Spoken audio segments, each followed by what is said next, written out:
Back to Miller. Oh my goodness. Herbert. Sidearm sling, and it's a touchdown. Tyrese Maxey. Oh, good spin move by Filipowski for the news. Give him 9.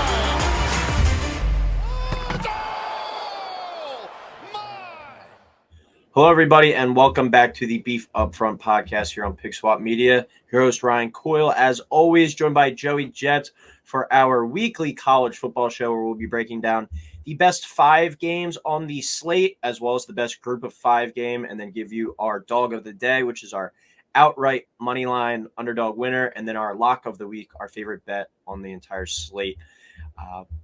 Really fun and interesting week 2, Joe, that we had, and it's setting up for kind of a weaker week 3, but I think this is really a good lead up into week 4, and we're really going to start get cooking with really good games every single week. But another loaded slate of games on Saturday, we'll be locked in for them. So welcome back, Joe, and how are we? Beef is always fantastic. Last week was a great week, like you were saying. We had a ton of great games, big games. Colorado is rolling with Dion. We have Texas beating Bama on the road. Bunch of great games. Setting up a lot of people, you're going to see people are going to be like, oh, this slate stinks, this slate stinks.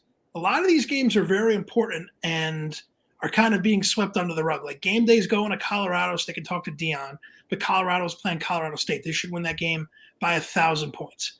Not a lot of national media is going to really be talking a lot about, the games that we're going to be talking about today, outside of maybe one at the end that we'll get to. But, it's always the weeks where people don't think a lot is going to happen that are always the weeks you look back on at the end of the season to be like, oh, wow, that was an awesome, week of college football. So hopefully we get that this week, and hopefully I can, figure it out because we'll get into it in a second. But I'm off to a rough start. Yeah, and who's even off to a rougher start after last night? Give us your quick thought on that Jets game. Well, at least they won. I will say the win saved me from a very dark place. I'm already in a dark place, but that win saved me from a very dark place. And I just think it's going to be a copy and paste of last season. Like the defense is going to win us games. We're going to win one game that we have no business winning again. But then we're going to have weeks like it wouldn't shock me. Well, I think Dallas is going to beat us by 100 points this weekend. That is locked in stone. Dak will still throw 3 picks, but I think the Cowboys are going to beat us. But we're going to be another team that's going to be anywhere from 7-11 to 9-8. Like the defense is the fact that I can even say this about any Jets unit is impressive. The defense is Super Bowl caliber. It really is. Our defense is awesome. We have one of the best 1-2 punches at running back, but at the end of the day, if Zach Wilson can't figure it out, which I've never been a Zach Wilson defender in any stretch of the word, but it all comes down to him. If he's playing like crap, we're going to be a bad team. If he plays well, we're going to be a good team, which I'm going to lean towards. We're probably going to be the same old Jets. All right. Well, there's our NFL soapbox to open it up. Recap last week's scores. Ryan Coyle wins again back-to-back weeks. Yeah, after you won week 0. I go 12-6 last week, 5-1 straight up, 4-2 against the spread, 3-3 total. 0-1 on my lock. My lock was over of 69 in the USC Stanford game, and the game was 49-3 at halftime, and it still went under. So somehow, and then my dog of the day was Virginia. They covered the spread at +7, I believe it was, but they lost 36-35 to James Madison. That was a hurt. That one hurt. Joe, you went 7-11 last week. Not our best work. Aiming to go a little higher. 4-2 straight up though. 3-3 against the spread, 1-5 on your totals. You got your lock of the week right with Kansas State, -16.5, I believe that was, and then 0-1 on your dog of the day. Remind me, was it Texas Tech over Oregon? Yeah, that was a brutal. If you had the spread as well, that was just unreal. Oregon, ended up covering that the last second. Back-to-back weeks, my lock is hit, so hopefully I can keep that going. 3-3 against the spread's a lot better than I think I was. Wasn't I 0-6 last week? Yeah. Now this week you turn it over to your totals. Yeah, not great. We're getting through. That was only week 2. Week 3 we're gonna try to get better.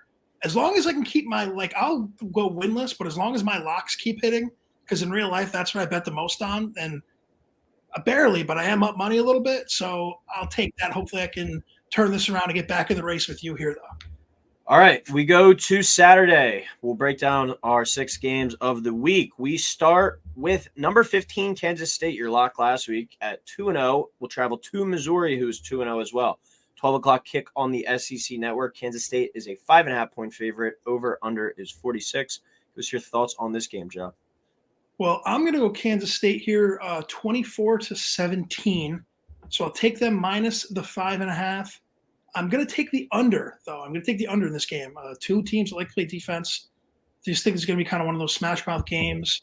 But part of the reason why I think I've been off to such a bad start is because I've been giving way too much credit to the SEC going out of conference. I mean, I think their only win, at least against the ACC, was Tennessee over Virginia, which isn't saying much. And then Ole Miss got lucky that Tulane's starting quarterback was out last week. But this is a game where I think Mizzou is outmatched, putting all that to the side. I love this Kansas State team. They just suffocate opponents. They look more like a Big Ten team rather than, your typical Big 12 team that's going to put up 50, 60 a game. I do love the under in that game specifically because of that as well. Mizzou hasn't really been lighting up the scoreboard so far, only averaging 215 passing yards, which, considering who they played, is not great. They struggled to put away Middle Tennessee last week. I think this is going to be a game that it will be close throughout, but it's going to be one of those games that Kansas State is going to kind of be in control the whole way, and they're never really going to be in danger of losing. However, if Mizzou can pull off this upset, there's a very, very good chance they'll be 5-0 when LSU comes to town Columbus Day weekend. Yeah, and if that does happen, Mizzou could be one of those teams that is like the surprise team this year. We look up season's end, they're 8-4, 9-3, kind of sitting there, kind of like a bit like South Carolina was, I guess, last year. Yeah. I'll go Kansas State as well. It's pretty much the same across the board, but I'll take the over. I got Kansas State 30, Missouri 20, so K-State minus 5.5 and over 46. Both of these teams have played very inferior competition to start off the year.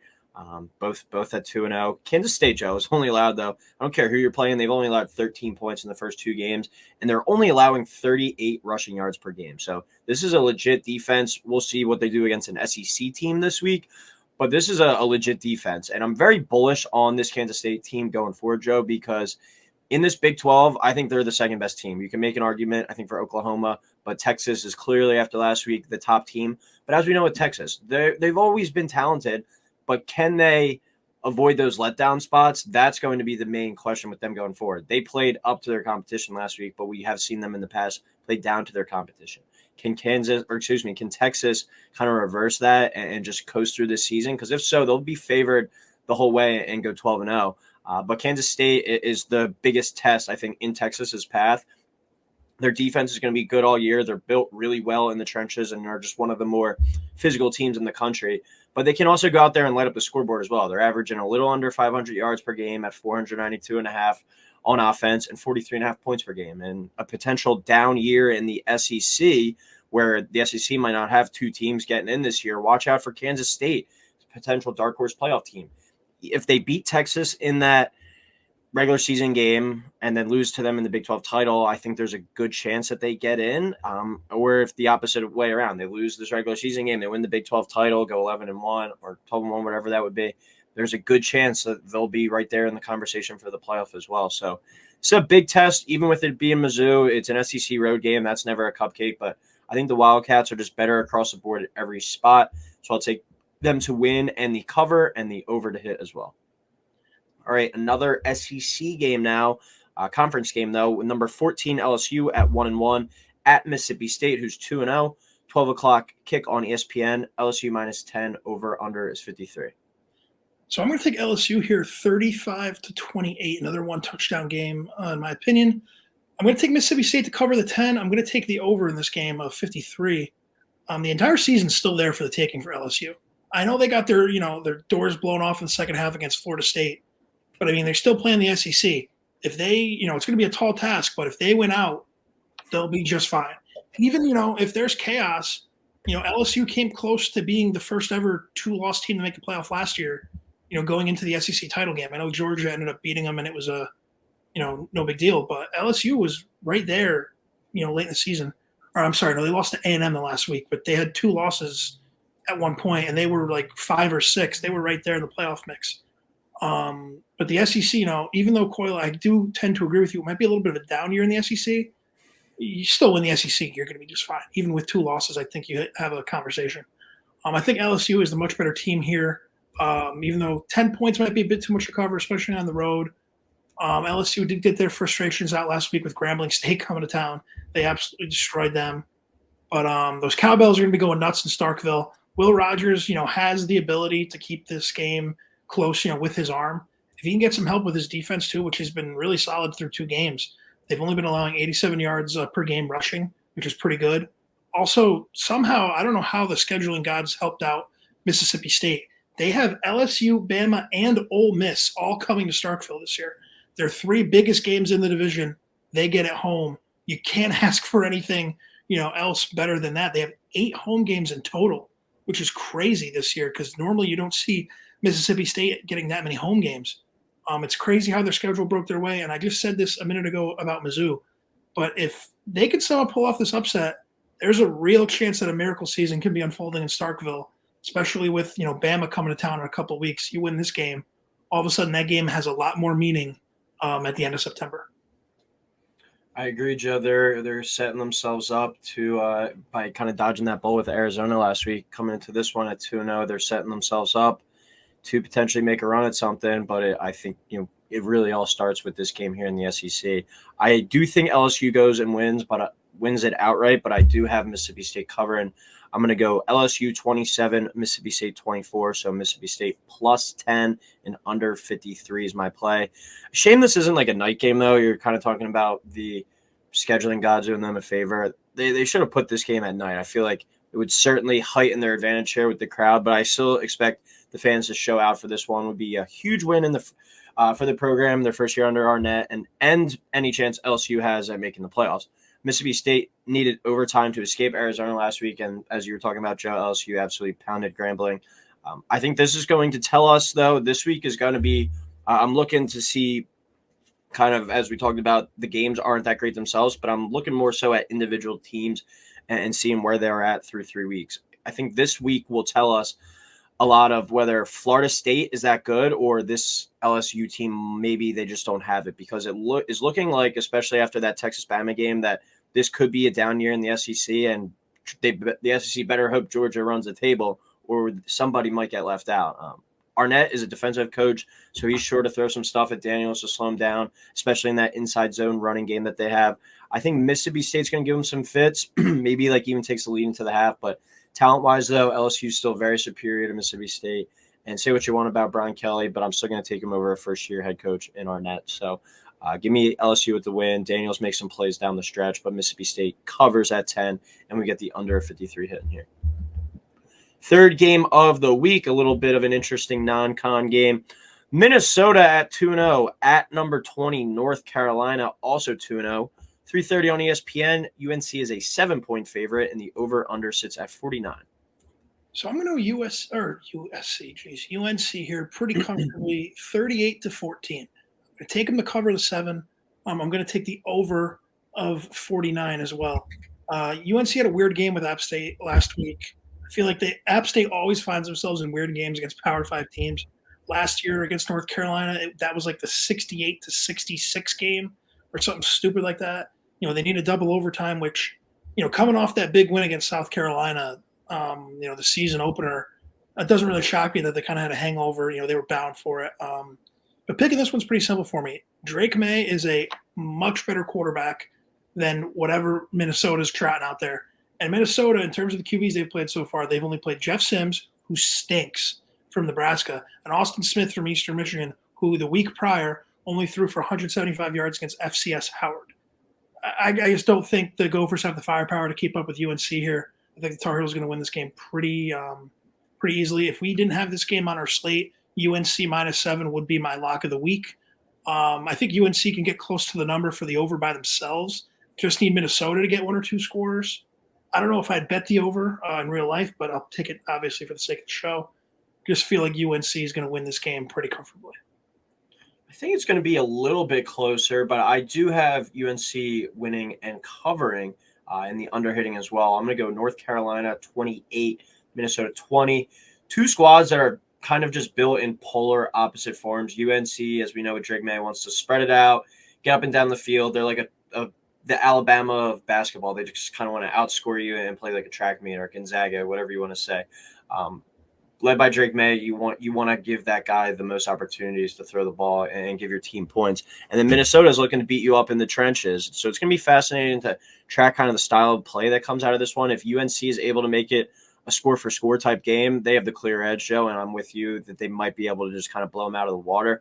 But if Minnesota is able to slow down the pace in this game, kind of run a lot of plays, have long drives, they eat a lot of clock, I think UNC can win that way too if they're forced to, but Minnesota would be in a much better position rather than kind of that up and down shootout type game we were talking about. This is pretty wild though, Joe. Say what you want about Minnesota, but their passing defense has been insane in 2 weeks. I know you were talking about the quarterbacks they played, but they're holding those guys to an average of 92.5 passing yards per game. In today's age of college football, I don't care if it's Division III or this is Alabama versus Georgia. That is pretty wild to hold teams with all the passing in college football now to only 92.5 yards per game through the first 2 games. So I think it's going to be a big test for Drake May, and there's going to be a lot of NFL scouts' attention and eyes on this one just to see what he can do against this Minnesota defense. I think at the end of the day, though, UNC has too many playmakers for Minnesota to keep up with. Minnesota might be able to contain them, but I don't think shut them down. So I'll take UNC to win and cover, but I'm going to go with the under to hit. I think Minnesota does a good job of kind of keeping Drake May and these guys off the field, not let them get up and down as much as they want to. So I really like the under there at 49. All right. This game is going to have a lot of attention on it, and I don't know if it's necessarily all going to be because of football, a lot of off-the-field issues surrounding the one program. Number 8, Washington at 2-0 at Michigan State, who's 2-0, 5 o'clock kickoff on Peacock. Washington minus 16, over-under 58. Mel Tucker suspended for this game. I don't know why. I had a laugh there when I said this game is on Peacock due to the reason that he got suspended. But what are your thoughts on this matchup, Joe? I mean, I'm going to pick Washington here pretty comfortably, 45-20. The spread's already 16, so that, kind of tells you what Vegas thinks about this. So I'll take Washington to cover. I'm going to take the over 58 because, like I said, with Washington the past 2 weeks, I shouted them out as like my honorable mention for lock of the week. They can put up points quick. They love to throw the football, but I have no clue really what to think about this game. Obviously, the scandal with Tuck coming, I think he's going to be fired once it's like all wrapped up. Washington is a legit threat to make the playoff coming out of the Pac-12. This, before the scandal would have been a lot bigger of a game. And I think too, this game before kind of the scandals were announced, it wouldn't have shocked me if Game Day had picked this game to go to, because this game is one of the more fascinating games of the week. But Michigan State could be in a lot of trouble going forward. Talk about just losing commitments the rest of the season. You got this whole scandal that wraps up your team. It's pretty easy to get distracted. You're going to have a lot of media attention on you for all the wrong reasons. And like I was saying, Washington can put up 3 touchdowns, like that. Sadly, this is just one of those games where the analysis, I'm not really going to get into it. Just so much uncertainty with the scandal. It just might be too much for the Spartans to overcome. Yeah, that's my big reasoning on why I think this game could be just a complete blowout in favor of Washington. I just think so much noise and distraction surrounding the Michigan State program right now.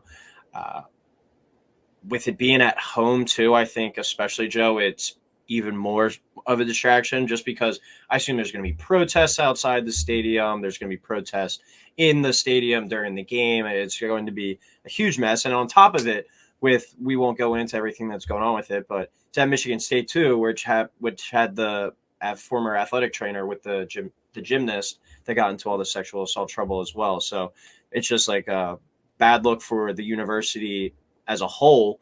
And then when you have that going on, it's just going to be a major mess. I think it's going to be really ugly kind of scene at this game, and I just think it's going to be too hard to overcome for Michigan State. So I got Washington rolling them here, 41-20.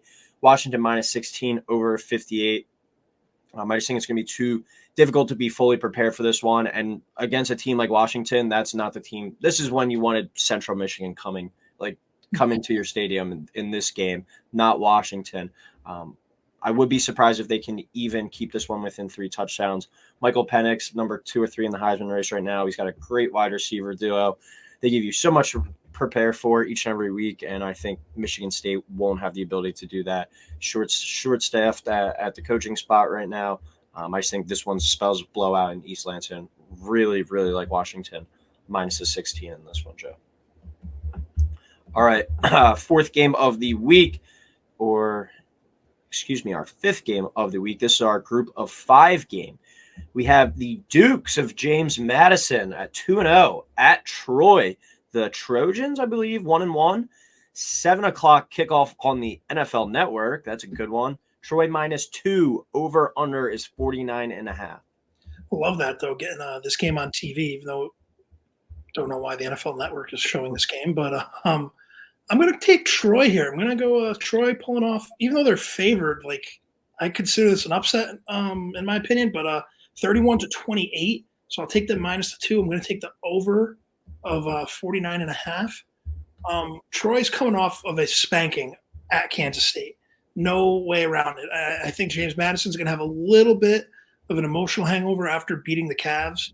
You know, it's big when you're a small program in a state and you beat one of the bigger programs in your state. Like, you know, James Madison being in Virginia, they just beat the Power 5 team with the ACC money. Even though Virginia's going through a lot of their own things, that's still a huge win for the Dukes. Shout out James Madison. But I think it's kind of sad that one of the best teams in the group of 5 is, you know, coming up from the FCS ranks still, and they aren't even going to be allowed to make it to the postseason. They could go undefeated, and they won't be allowed to play in a New Year's Six bowl game as a G5 representative. Still one of the dumbest rules ever, but there's a lot of things the NCAA does that's really dumb. 2 teams, though, that have very similar yardage stats offensively. The only glaring difference, really, you know, these teams offensively and defensively, is Troy is allowing 125 rushing yards per game on the ground, and James Madison's only allowing 40, which, you know, Coyle, like you were saying earlier, I don't care if you're playing post-college and Misericordia, you're only allowing 40 yards on the ground a game. That's impressive. But it is kind of, you know, tough to gauge how good Troy really is. You know, they played an FCS team week 1. Then they had to go play a team that I think is going to end up being in the top 10 in Kansas State, barring injury. So I really don't know how to gauge this game, but I'm going to ride with the Trojans at home because, you know, got to be a little different at some point. I'll go James Madison on the road, 36-30, JMU +2, over 49.5, our group of 5 game of the week.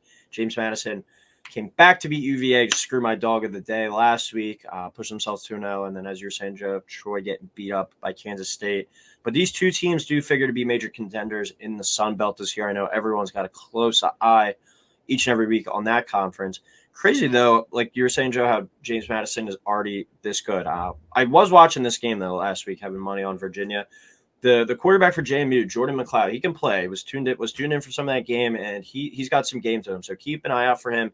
In this one, if you find your way to the NFL Network, Troy rushing for 206 yards per game on the ground. And as you were touching on with James Madison's rush defense, only allowing 40 rushing yards per game. So I think that's a pretty big-time strength there by Troy in the running game going against this James Madison rush defense. So strength on strength there. So I think whoever wins that battle has the upper hand. But that rush defense only allowing 40 yards a game, that's what we call, Joe, domination right there. And they did it last week. I don't care that Virginia is going to be a terrible team this year. Still against a Power 5 team, you're shutting them down like that. It's very impressive. So I'm going to take the Dukes on the road. Give me a shootout, too. So 36-30, James Madison +2 and over 49.5. All right, last game of the week before we get into our dog of the day and lock of the week. Number 11, Tennessee, sitting at 2-0 at Florida, 1-1, 7 o'clock kick on ESPN. Tennessee is a 7-point favorite on the road here. Over-under is 57.5. What are your thoughts on this matchup, Joe? I'm calling the upset here, Beef. I'm going to go with the Florida Gators winning this game 31-28 over Tennessee. So I'm going to take them, obviously, to cover. I don't know if I'll have the balls to sprinkle money line. That's, you know, you call the shots with that really well. I don't know if I'm going to have the balls to do that. I'm definitely going to take them to cover. I'm going to take the over here for the pick at 57.5. This is just a rivalry that Florida owns as of late. You know, you wouldn't really expect it because every year it feels like they play in crazy, weird games. But I don't have the numbers in front of me, Coyle. you might, but I know they've owned this rivalry lately. Mm-hmm. I know 16 out of the past 18 games dating back to 2005, Florida has won. Yeah, that's what we like to call domination station. But I know Tennessee's been improving, obviously, but going into the swamp for a night game against this Florida team is just, I don't know. That's just not the spot you want to be if you're Tennessee right now. Especially, this Florida team has nothing to lose. Their backs against the wall. They've already got embarrassed. That game against Utah was really bad. We're going into the third game of the season. They got nothing to lose. I mean, dude, I know you laugh, but the Florida fans are crazy. They expect national titles. For a team that's only won 3 national titles in their history, their fan base expects them to be competing for a national title year in, year out. I get it's the SEC, but still, sometimes you might have to, taper your expectations a little bit. But anyways, I can't get a read on this Tennessee team either. They beat a terrible Virginia team. They struggled with Austin Peay at home. That could have been a game, a situation where they weren't really opening up the playbook. But I mean, they were, they had to pull away late from, I believe they're the Governors. Shout out the Governors, Austin Peay. But Florida, the one thing they have going for them, they have played a legit opponent this season. And Billy Napier, a lot of Florida fans like to already say he's on the hot seat, losing to Utah, having a rough year, won last year. But, like I said, the reason why I'm kind of picking them is because it's a night game in the swamp. I'm not buying the Gators long term. I don't like Graham Mertz at QB. Everything is telling me to take the Vols, but I was saying at the beginning of the show, Coyle, it's the weeks where you don't expect anything to happen, that there's going to be a crazy upset, and it would be just very fitting if this week is a dud, but you have a great night game and Florida can pull off the upset, and you're going to see all the fans doing the Gator chomp, and Florida, people are going to be talking about them being back. So I'm going to take the Gators here to pull off the upset. Yeah, that was one of the main points I kind of had in my notes, Joe. I can't get that Utah game and Graham Mertz's performance out of my head. But if they go ahead and win this one, I don't care if they win it 10-9 or if they go out there and win 41-20. That memory will be completely wiped from everyone's mind, and all focus will be dead ahead on we're 1-0 in the SEC. Let's go mess around and have a chance. Because outside of Georgia, who's only played Ball State and UT Martin, so we don't really even know how good they are. This SEC is as wide open after Georgia, still at the top, still as wide open as I can remember in recent years. So it's a golden opportunity. We kind of talked about it too with Utah, with Cam Rising not playing, that was a golden opportunity for Florida to get off on the right foot. They have the chance to kind of axe that completely, and let's just move forward with a win here. I just don't have enough confidence to get that done. 34-28 Tennessee. So Florida plus a 7, under 57.5. Tim Tebow, Percy Harvin, they're not walking through that door. I just don't think that they have the dogs on this Florida team. As we touched on at the beginning, since 2005, a completely one-sided rivalry, though, winning 16 of the past 18 matchups. Last year was the first year since 2016 that Tennessee was able to get the victory in this rivalry. And I think as a program right now, they're in much better shape than Florida. I think that they got the coach. I think that they got their recruits coming in. Florida, if they can have some patience, might be able to get back one day. But it feels like every time that they're kind of building something, if there's a little bit of a downfall, Joe, they want to just completely blow it up right away. So I think if you're Florida, though, with a win here, you eliminate that pain of that Utah loss and you get started 1-0 in SEC play. Kind of like the LSU-Mississippi State game, we're going to learn a lot in this one. Is Tennessee a legit threat to win the SEC? Do they have a chance to beat Georgia down the road? Is Florida headed for a near bottom finish in the SEC standings, or do they surprise and make some noise? Was Utah a really good team? I think this week we're going to learn a lot about some teams. I think this one being at home, it's going to make it a pretty interesting game, but I just can't take Florida. I can't get that Graham Mertz performance out of my head. Last year, Tennessee won a really fun one. I remember we were down at Xfinity Live watching that, 38-33. I think we're going to see a similar score in this one. And Florida maybe use that home field advantage to come out early and make out for an exciting game. But I still can't take them to win this outright. So I'll thread the needle with a Tennessee outright win and Florida cover in the under of 57.5. All right, we go to Dog of the Day, ready to bark. I'm going to give my long shot Dog of the Day first, Joe. I want to hear your opinion on this. Okay. We head to Columbus, Ohio, plus 1,800 Western Kentucky, a 28-point dog against Ohio State. Ohio State has not looked impressive their first 2 weeks. Western Kentucky bringing an air raid kind of style. If Ohio State wants to go score for score, Western Kentucky is the team that can match you. They had the leading passer, Austin Reed, in the country last year, yardage-wise.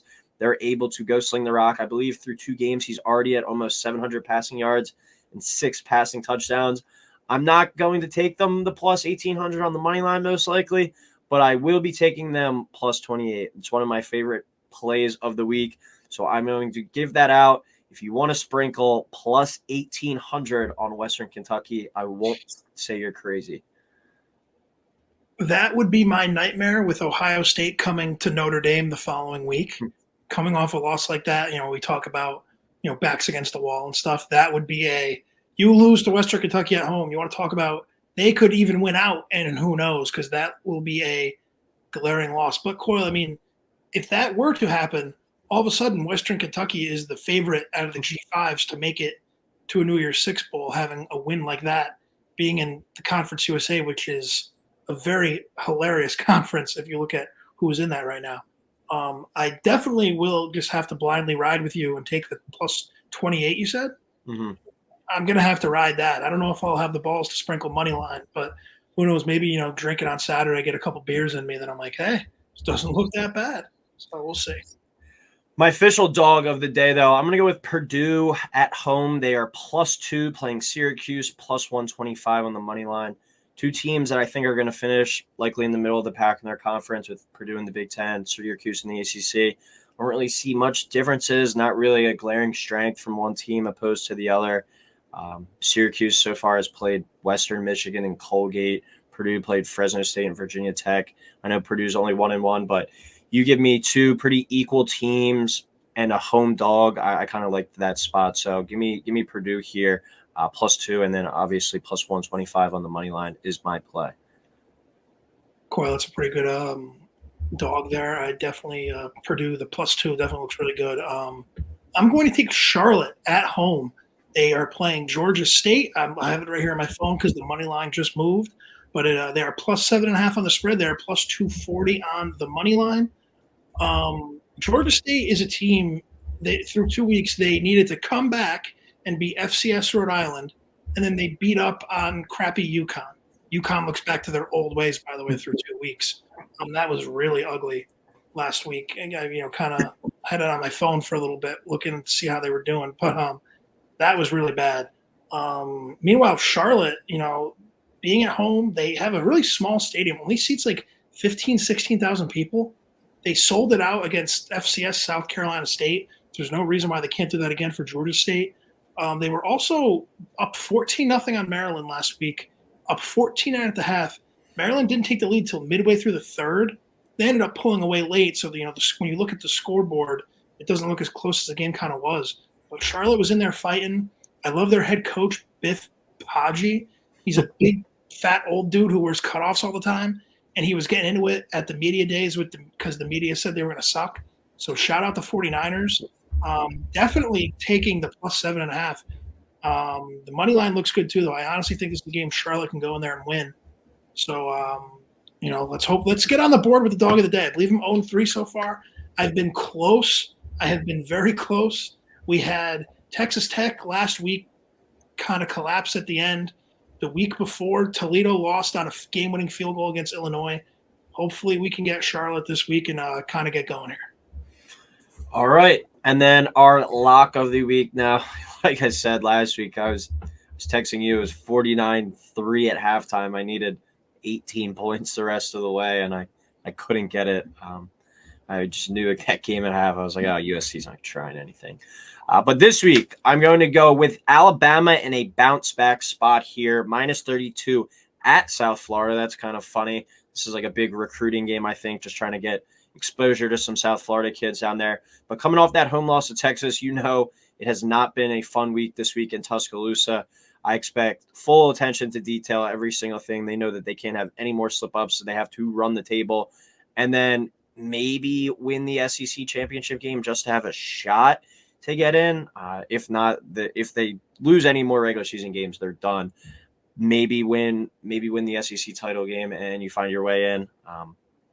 But this is a spot for Alabama that I expect full pedal to the metal, foot on the gas, just go out there and dominate from start to finish in this one, all 60 minutes. I really like them minus 32, and it wouldn't surprise me to see them win this game by about 45 points. So Alabama minus 32 is my lock of the week. So, Coyle, just going back to what you were saying, I'm looking here on my phone. I found it on Twitter. This is only the fourth non-conference road game that Saban's had. I know we talked about it a little bit last week, I believe.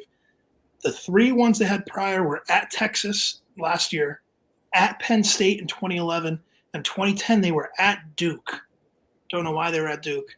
And then the last time they lost to a non-Power 5 school on the road was they played at Hawaii in 2003. Just think it's funny how rare Bama goes on the road, especially to a team like South Florida, like you said, the Coyle, probably a big recruiting weekend. But getting back to my lock of the week, it's kind of a disgusting one when I say it out loud. I'm taking Nebraska minus 11. They're at home. They're playing the Northern Illinois Huskies, who I got in the flag right here. This is just a Nebraska team. I know they've looked really bad, but this is one of those games you get to finally, your home opener. You have to play your first 2 games on the road. Everyone's talking about how embarrassing you look. This could be a game, even though Jeff Sims might not be a good quarterback, they could easily win this game like 21-7, still cover that 11-point spread. I know that's not great, but I think this is a game they're going to be able to cover that 11. It was at 10.5 on other books. This is on DraftKings. It is minus 11, currently at minus 110 on the odds. But I just think Nebraska can cover that pretty easily. Kind of suffocate and choke out a Northern Illinois team who lost last week at home to FCS Southern Illinois. Shout out the Cornhuskers. Get me a win here. Let's try to go for 3 straight locks. All right. Well, that will do it for the week 3 show, setting up for a massive week 4. We have Ohio State, Notre Dame, UCLA, Utah, Oregon State, Washington State, Oklahoma, Cincinnati, Florida State, Clemson, Ole Miss, Alabama, Oregon, Colorado. I mean, that is insane, and there's so much more. It's going to be extremely difficult to pick the top 5 games of the week, but really looking forward to getting into that episode. Any last second comments, Joe, before we head out? Any more Aaron Rodgers comments out of you? We're the Jets. It was, and for those who, I put it on Twitter, but the fact that in May I put that bad juju out there, I literally was in a group chat with Coyle and I texted, Jets play Bills on 9/11 opener of the season. How's that not a win? Coyle said he's going to snap his leg in the preseason. It's the script. I go, no, he's probably going to tear his Achilles on the first drop back of the game. That is a text that I actually sent and typed out, no joke, back in May. And what happens? Right when he fell down and was holding his leg, I just go, he tore his Achilles. I knew it right then and there. My dad wasn't in the room. He just heard me say that. I just started laughing. And then he walked in and saw it. And I was like, yeah, it's the Jets. But we're somehow 1-0. So we're 1-0. All right. Well, that will do it for this week's show. Thank you, everyone, for tuning in. Please like, subscribe, and we will talk soon.